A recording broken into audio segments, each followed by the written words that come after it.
দর্শক, হাতে না পারলে ভাতে মারা উচিত, এই কাজটাই করেছেন। একজন রাষ্ট্রনায়ক হতে গেলে কতটা বিচক্ষণ হইতে হয়, আইনের হাত কত লম্বা এটা আমার জানা নাই, তবে একটা জিনিস বুঝতে পারছি, আপনি আশ্চর্য হয়ে যাবেন চাইলে কি না পারে। তিনি একটু ডিফারেন্ট স্টাইলে কাজ করেন, প্রজ্ঞা বিচক্ষণতা সেটাকে কাজে লাগিয়েছেন। হার মানতে বাধ্য হয়েছে, ঝুঁকতে বাধ্য হয়েছে। এর মধ্যে আরেকটা পার্ট মাওলা পাকের সহযোগিতা আছে। আমেরিকায় যাওয়ার আগ মুহূর্তে খেলা পাল্টে দিলেন ডক্টর মোহাম্মদ ইউনূস। ডক্টর মোহাম্মদ ইউনূস খেলা ঘুরিয়ে দিলেন। আসলে তিনি যে চৌকস একজন ব্যক্তিত্ব, খেলা তার হাতে রাখলেন, না চাই অন্যের হাতে দিলেন না। কি হয়েছে প্রিয় দর্শক? 16 বছর পর সেই ঐতিহাসিক সত্য সামনে আসছে। আর অনেক কিছু আপনারা জানতে পারবেন এবং অবাক হবেন। ডক্টর ইউনূস সরকারের সক্ষমতা দেখে পুরো বিশ্ব অবাক। দর্শক, বাংলাদেশ কি পারে এবার প্রমাণিত হল। জামাত ক্ষমতায় আসলে আত্মহত্যা করার ঘোষণা দিয়েছে ফজা পাগলা। আর ফজা পাগলা হবে বাংলাদেশের প্রধানমন্ত্রী, কারণ সে মুক্তিযোদ্ধাদেরকে নিয়ে রাজনৈতিক দল করবে, জামাতের বিরুদ্ধে সে নির্বাচনে প্রতিদ্বন্দ্বিতা করবে। ঢাকা বিশ্ববিদ্যালয় এবং ওই বিশ্ববিদ্যালয়ে বর্তমানে অধ্যয়নরত ছাত্র ছাত্রীদের দিয়ে বাজে মন্তব্য করার কারণে চরম বেকায়দায় পড়েছে বিএনপির দুজন শীর্ষ নেতা। দক্ষিণ এশিয়াতে পাকিস্তানের মূল্য বেড়ে গেছে তরতর করে। অন্যদিকে দরপতন হয়েছে ভারতের। যারা বাংলাদেশের পক্ষে রয়েছেন, যারা বাংলাদেশকে ভালোবাসেন, এই ভিডিওটি তাদের জন্য। আর যারা চেতনা ব্যবসা করেন, চেতনা লালন করেন, তারা কেটে পড়তে পারেন। এই ভিডিওর বাকি অংশ তাদের জন্য নয়। আসসালামু আলাইকুম প্রিয় দর্শক, বর্তমান সময়ের রাজনৈতিক প্রেক্ষাপট বা পরিস্থিতির উপর বিশ্লেষণ করে আপনাদের সামনে কিছু গুরুত্বপূর্ণ ভিডিও ফুটেজ নিয়ে হাজির হয়েছি। এমনকি দর্শক, আমি আশা করছি যারা ভিডিওটি অন করেছেন তারা সম্পূর্ণ ভিডিওটি মনোযোগ সহকারে দেখবেন, তাহলেই বুঝতে পারবেন ভিডিওর মূল রহস্য বা আসল ঘটনাগুলো। তো প্রিয় দর্শক, আমি আর বেশি কথা বাড়াতে চাই না, চলুন দেখে আসি আজকের সেই কাঙ্ক্ষিত ভিডিওগুলো। তবে তার আগে বলি, যারা এখনও চ্যানেলটি সাবস্ক্রাইব করেননি তারা চ্যানেলটি সাবস্ক্রাইব করে পাশে থাকা বেল আইকনটি বাজিয়ে দেবেন। আর যারা ইতিমধ্যে সাবস্ক্রাইব করে রেখেছেন তাদেরকে অসংখ্য ধন্যবাদ। তো চলুন দর্শক, একটা লাইক দিয়ে আমরা ধারাবাহিকভাবে সকল ভিডিওর বিস্তারিত আলোচনা দেখে। দক্ষিণ এশিয়াতে পাকিস্তানের মূল্য বেড়ে গেছে তরতর করে। অন্যদিকে দরপতন হয়েছে ভারতের। যারা বাংলাদেশের পক্ষে রয়েছেন, যারা বাংলাদেশকে ভালোবাসেন, এই ভিডিওটি তাদের জন্য। আর যারা চেতনা ব্যবসা করেন, চেতনা লালন করেন, তারা কেটে পড়তে পারেন। এই ভিডিওর বাকি অংশ তাদের জন্য নয়। দক্ষিণ এশিয়ার ভূ রাজনীতির পরিবর্তন হচ্ছে। বিশ্বর ওয়ার্ল্ড অর্ডার যেটাকে আমরা বলি, বিশ্বের যে রাজনৈতিক নির্দেশনা পরিবর্তন হতে শুরু করেছে। পৃথিবী এই মুহূর্তে নতুন গতিতে এগুচ্ছে, নতুন মিত্রতার দিকে এগুচ্ছে।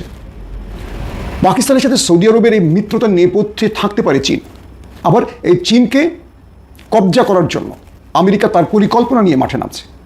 আর সেই সময়টা বাংলাদেশের কাছে গড় হয়ে গেছে ভারত। যখন শ্রীলঙ্কা, নেপাল, ভুটান বা ভারতের প্রতিবেশী একটি দেশও আর ভারতের কবজায় নেই, তখন বাংলাদেশের রাজনীতি ভারত নির্ভর হতে শুরু করেছে। এই মুহূর্তে ভারতের ফিফথ কলাম বাংলাদেশে অ্যাক্টিভ। এই শেখ হাসিনা এই বিএনপিকে পাকিস্তানি বলেছিল, কিন্তু দেখেন শেখ হাসিনা বিদায়ের পর এই বিএনপি এখন জামায়াতকে বা তার অঙ্গ সংগঠনকে বলছে পাকিস্তানি। এখন আপনি কি পাকিস্তানি শব্দটাকে লজ্জা হিসেবে গ্রহণ করবেন, না এটাকে অ্যাপ্রিসিয়েট করবেন? এই মুহূর্তে ওয়ার্ল্ড অর্ডার বলছে ভারতীয় দালালরাই লজ্জাজনক পরিচয়ের মধ্যে আছে। বাংলাদেশে যারা ভারতের পক্ষে কথা বলবে তাদের রাজনীতির শব্দটা হারিয়ে গেছে। কয়েকটা বিশ্লেষণ বোঝার চেষ্টা করেন। চীন এই মুহূর্তে পাকিস্তানকে মধ্যপ্রাচ্যে ঢুকিয়ে দিয়েছে। সৌদি আরব পাকিস্তানের সাথে চুক্তি করেছে। সৌদি আরবে হামলা মানে পাকিস্তানে হামলা, পাকিস্তানে হামলা মানে সৌদি আরবে হামলা। এবং পাকিস্তান সৌদি আরবকে পারমাণবিক শক্তিধর বানাবার জন্য যা করণীয় তা করবে ঘোষণা দিয়েছে। ইতিমধ্যে কাতার পাকিস্তানের সাথে চুক্তি করতে যাচ্ছে। তুরস্ক তো আছেই। ইরানের সাথে পাকিস্তানের সম্পর্ক বৃদ্ধি হয়েছে। এই কোয়ালিশনে ইরান যোগ দিতে পারে। তার মানে কি, আমেরিকা বিরোধী যতগুলো ব্লক তারা চীনের একটা নেপথ্য পরিকল্পনায় একজোট হয়ে গেছে। যখন আমেরিকা পাকিস্তানকে, দুঃখিত, সৌদি আরবকে বা কাতারকে নিরাপত্তা দিতে পারবে না, আমেরিকাকে সেই সময়টা আরব রাষ্ট্র বলে দিয়েছে যে তুমি বিশ্বাসঘাতক, তুমি আমার দেশের নিরাপত্তার নাম করে বসে $1 ট্রিলিয়ন নিয়ে তুমি আমাদেরকে তোমার বন্ধুকে দিয়ে আঘাত করছো, অর্থাৎ তুমি আমার দেশের বা আমার জাতির সাথে বিশ্বাসঘাতকতা করেছো। তাই আমরা আমাদের মিত্র খুঁজে নিচ্ছি। অর্থাৎ পাকিস্তানকে টেনে নেওয়ার অর্থ কি সৌদি আরবের বা আরবদের? আমেরিকাকে তারা বৃদ্ধাঙ্গুল দেখাচ্ছে, আমেরিকাকে তারা বিশ্বাসঘাতক বলছে। বাংলাদেশকে এখন চীন পাকিস্তানের বলয়ে প্রবেশ করতে হবে। এই মুহূর্তে পাকিস্তানি রাজাকার গালি না, এটা হলো একটা অর্জন। এই ভিডিও দেখে আমাকে সবাই গালাগালি করেন, রাজাকার বলেন, আমি খুশি হব। কারণ কি, পাকিস্তানের মূল্য বাংলাদেশের চেয়ে অনেক গুণ বেড়ে গেছে, পাকিস্তানের মূল্য ভারতের চেয়েও বেড়ে গেছে। আর পাকিস্তানিরা ভারতকে টেক্কা দিয়ে চলে, আমাদের মতো ভারতের কাছে মাথা বিক্রি করে চলে না। তাহলে বাংলাদেশের রাজনীতির পরিচয়টা আসলে এই মুহূর্তে কী হবে, কী হওয়া উচিত? এখন বাংলাদেশকে পররাষ্ট্রনীতির ক্ষেত্রে, কূটনীতির ক্ষেত্রে চীন বলয়ে প্রবেশ করা জরুরি। আর বাংলাদেশে আবারও ভারতের গ্রিপে যাচ্ছে, ভারতের এজেন্সি বাংলাদেশে অ্যাক্টিভ হয়ে গেছে। ভারত যেন বাংলাদেশকে আবার কবজা করার যে পরিকল্পনা করছে, এখান থেকে বাংলাদেশকে বেরোতে হলে আমাদের দেশের জনগণকে, রাজনৈতিক দলকে একটা মেসেজ দিতে হবে। আর সেই মেসেজটা হলো, যারা ভারতের থিমে চলবে, যারা ভারতের পক্ষে কথা বলবে, যারা ভারতের ন্যারেটিভে চলবে, আমরা আগামী দিন তাদের ভোট দেব না। যারা ৭২-এর সংবিধান পুনরায় দেখতে চায়, অর্থাৎ ৭২-এর সংবিধান যারা পরিবর্তন করতে চায় না, আমরা তাদের ভোট দেব না। যারা ভারতের এজেন্সির পছন্দের লোকদেরকে মূল্যায়ন করবে, দলের বড় পদে রাখবে বা তাদেরকে দিয়েই দল সাজাবে, তাদেরকে আমরা না বলে দেব। প্রিয় দর্শক, আমাদের সেনাবাহিনী এখনও ভারতকে ভয় পেয়ে চলে। যে সেনাবাহিনী গঠন করা হয়েছে শত্রুদের মোকাবেলায়, সেই সেনাবাহিনী একটা অস্ত্র কেনার আগে ভারতের সিগন্যাল খোঁজে। আমাদের ভালো যুদ্ধ বিমান নেই, আকাশ প্রতিরক্ষা সিস্টেম নেই, আমাদের আধুনিক কোনো অস্ত্র নেই। আমাদের একটা শক্তিশালী সেনাবাহিনী আছে, দেশপ্রেমিক সেনাবাহিনী আছে, কিন্তু আমাদের হাতে রসদ নেই। পৃথিবী এগিয়ে গেছে কোথায়, আমরা কোথায় পড়ে আছি। এই মুহূর্তে বাংলাদেশ, চীন, পাকিস্তান, তুরস্কের সাথে চুক্তি করতে পারে না আধুনিক অস্ত্র, যেগুলো পৃথিবীর বহু দেশ টাকা থাকলেও কিনতে পারে না মিত্রতার জন্য।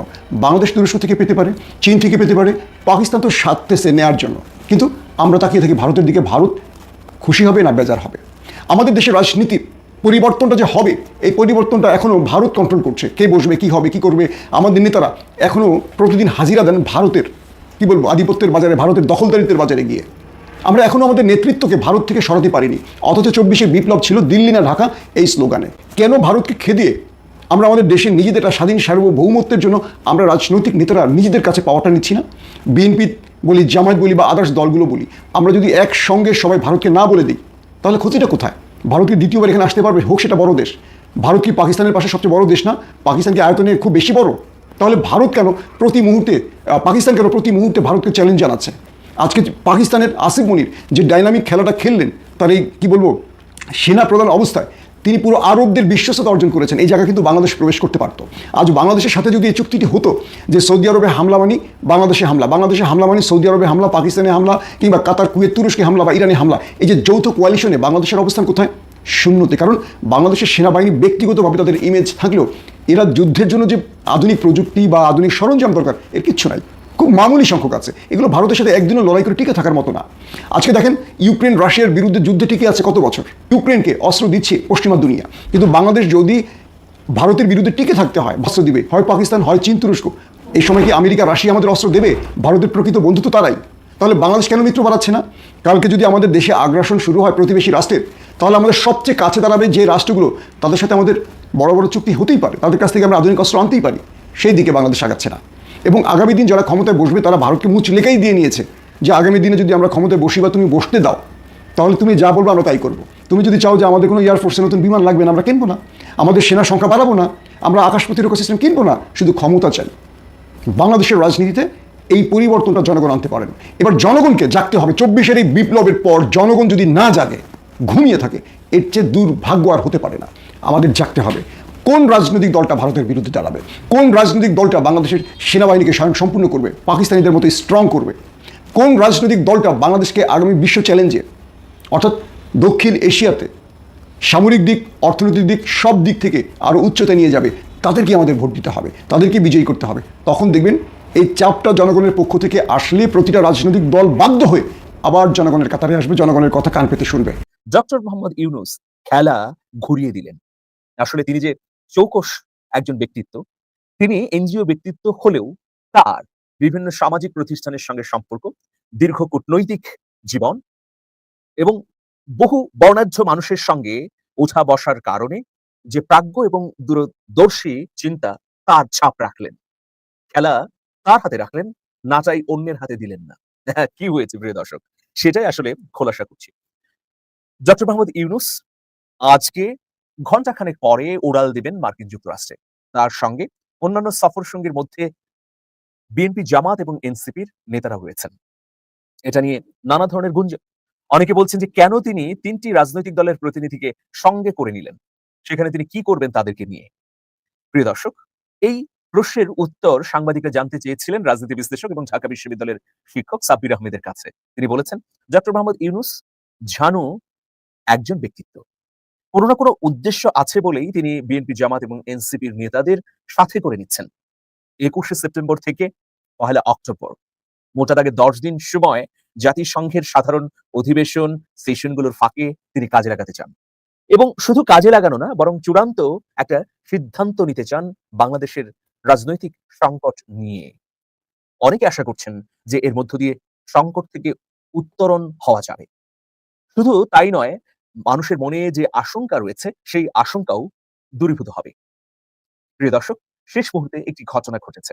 সেটি হচ্ছে, আপনারা সবাই জানেন যে মোহাম্মদ ইউনূসের সঙ্গে বিএনপির পক্ষ থেকে বিএনপির মহাসচিব মির্জা ফখরুল ইসলাম আলমগীর, বিএনপির পররাষ্ট্র বিষয়ক উপদেষ্টা হুমায়ুন কবির, জামাতের সিনিয়র নায়েবে আমির ডাক্তার সৈয়দ আব্দুল্লাহ মোহাম্মদ তাহের এবং জাতীয় নাগরিক পার্টি এনসিপির সদস্য সচিব আখতার হোসেন যাচ্ছেন।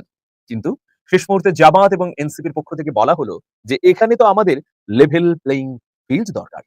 এরকম একটা দাবি শুনে চমকে উঠলেন ডক্টর মোহাম্মদ ইউনূস। তিনি বললেন যে তাই তো, বিএনপির যেহেতু দুজন প্রতিনিধি যাচ্ছে আমার সঙ্গে, তাহলে অন্য দুটি দলের দুজন করে প্রতিনিধি কেন যাবেন না? কিন্তু উপায় কি?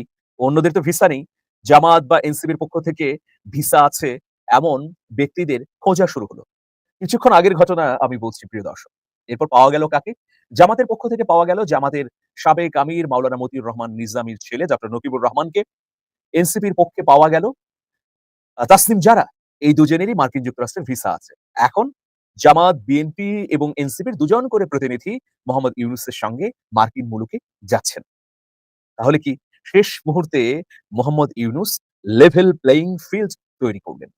অনেকের কাছে এটা মামুলি বিষয় হতে পারে, কিন্তু এটাও যে আসলে বুদ্ধিমত্তা এবং দূরদর্শিতার পরিচায়ক, সেটা আসলে বলার অপেক্ষায় রাখে না। এখানে আরেকটি ঘটনা ঘটেছে প্রিয় দর্শক। সেই ঘটনাটি কি?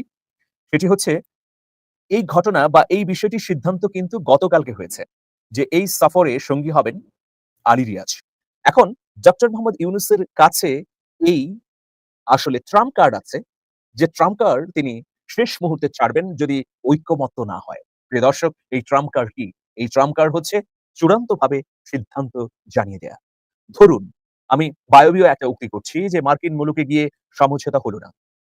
বাংলাদেশে এসে আবারও বিশেষজ্ঞদের নিয়ে বসে, রাজনৈতিক দলের নেতাদের নিয়ে বসেও সমঝোতা হলো না। তাহলে কি করবেন?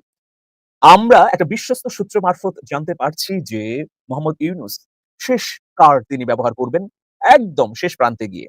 ইউনূসের বিশ্বস্ত সূত্রগুলো বলছে যে তিনি ফেব্রুয়ারিতে নির্বাচন করতে একাট্টা মনোভাব পোষণ করেছেন। ফেব্রুয়ারির আর একদিনও অতিক্রম করতে চান না। যেহেতু বিএনপির এটা বড় দাবি ছিল, সুতরাং এই বড় দাবি মোহাম্মদ ইউনূস মেনে নিয়েছেন। এক্ষেত্রে অনেকে অভিযোগও করেছেন যে তিনি কি বিএনপির দিকে ঝুঁকে গেলেন কিনা। এখন বিএনপির দিকে না ঝুঁকে বরং তিনি সমতল মাঠ তৈরি করার উদ্দেশ্যে উচ্চকক্ষে পিআরের ঘোষণা দিয়ে দিতে পারেন। নির্বাচনের দিনই তিনি গণভোটের আয়োজনও করতে পারেন। একই সাথে জাতীয় সংসদ নির্বাচন হবে, সঙ্গে সঙ্গে গণভোটও হবে। এই দুটো সিদ্ধান্ত জাতীয় ঐক্যমত্য কমিশন দেবার জন্য কেবলমাত্র সময় গণনা করছে। এখন বিএনপির সঙ্গে চূড়ান্তভাবে আলোচনা করে নিতে চায়। প্রিয় দর্শক, জামাত সহ ৭টি দল, এর বাইরে আরো কোন দল ২ কক্ষেই পিআর চাচ্ছে। কিন্তু এক্ষেত্রে জামাতের আশাও পরিপূর্ণ করবেন না মোহাম্মদ ইউনূস। সংশ্লিষ্ট সূত্রগুলো বলছে তিনি চাইছেন এবারের নির্বাচনটিতে উচ্চ কক্ষে পিআর হোক, আর জুলাই সনদের মাধ্যমেই হোক। জুলাই সনদ নিয়ে গণভোট হোক, একদম ফেব্রুয়ারির মাঝামাঝিতে নির্বাচন অনুষ্ঠিত হবে, সেই নির্বাচনের দিনই। ফলে অনেক বিষয় আসলে সমাধানের দিকে চলে আসতে পারে। আর এটিই হচ্ছে মোহাম্মদ ইউনূসের হাতে শেষ ট্রাম্প কার্ড। তবে আরেকটি ট্রাম্প কার্ড আছে। ইতিমধ্যে একটি সূত্র জানাচ্ছে ডক্টর মোহাম্মদ ইউনূসকে তার পেরিয়ে আসা এই সময়কালে সবচেয়ে বেশি সহযোগিতা করেছেন সুপ্রিম কোর্টের আপিল বিভাগ। প্রধান বিচারপতি তিনি সবচেয়ে বেশি এই রাষ্ট্রের পক্ষে দাঁড়িয়েছেন। আমি একটি উদাহরণ দিচ্ছি। ডাকসু নির্বাচনকে বানচালের জন্য দেশের ভেতর থেকে এবং বাইরে থেকে ব্যাপক ষড়যন্ত্র হয়েছে। কেবলমাত্র সুপ্রিম কোর্টের আপিল বিভাগ যদি ভ্যানগার্ড হয়ে না দাঁড়াতো, তাহলে এই নির্বাচনটি অনুষ্ঠিত হওয়া সম্ভব ছিল না। দেখুন, এরপরে এই অন্তর্বর্তী সরকারকে অবৈধ করার জন্য বিভিন্ন পক্ষ থেকে আদালতের মাধ্যমে হোক বা রাষ্ট্রের অন্যান্য অঙ্গের মাধ্যমে হোক চেষ্টা করা হয়েছে, কিন্তু একেবারে সীসাঢালা প্রাচীরের মতো শক্তভাবে দাঁড়িয়ে গেছেন প্রধান বিচারপতি। ফলে কি হয়েছে? শেষ মুহূর্তে এই দেশের রাজনৈতিক সংকট উত্তরণের জন্য মোহাম্মদ ইউনূস প্রধান বিচারপতির সমর্থন চাইতে পারেন। কি সমর্থন? একটা প্রোক্লামেশন প্রধান বিচারপতির কাছ থেকেও আসতে পারে, অথবা রেফারেন্ডাম। তিনি রেফারেন্ডাম দিয়ে দিতে পারেন যে জুলাই সনদ কার্যকর করতে হবে এবং এর মধ্য দিয়েই আগামী নির্বাচনটি আয়োজন করতে হবে। আমি আশা করছি সম্পূর্ণ ভিডিওগুলো মনোযোগ সহকারে দেখেছেন। সেই সাথে ভিডিওর কোনো তথ্য বা মতামত থাকলে কমেন্ট বক্সে জানিয়ে যাবেন। আজকের মতন এখানে শেষ করছি। ফিরে আসছি আগামী দিনে অন্য কোনো টপিকস নিয়ে। সে পর্যন্ত ভালো থাকবেন। আল্লাহ হাফেজ।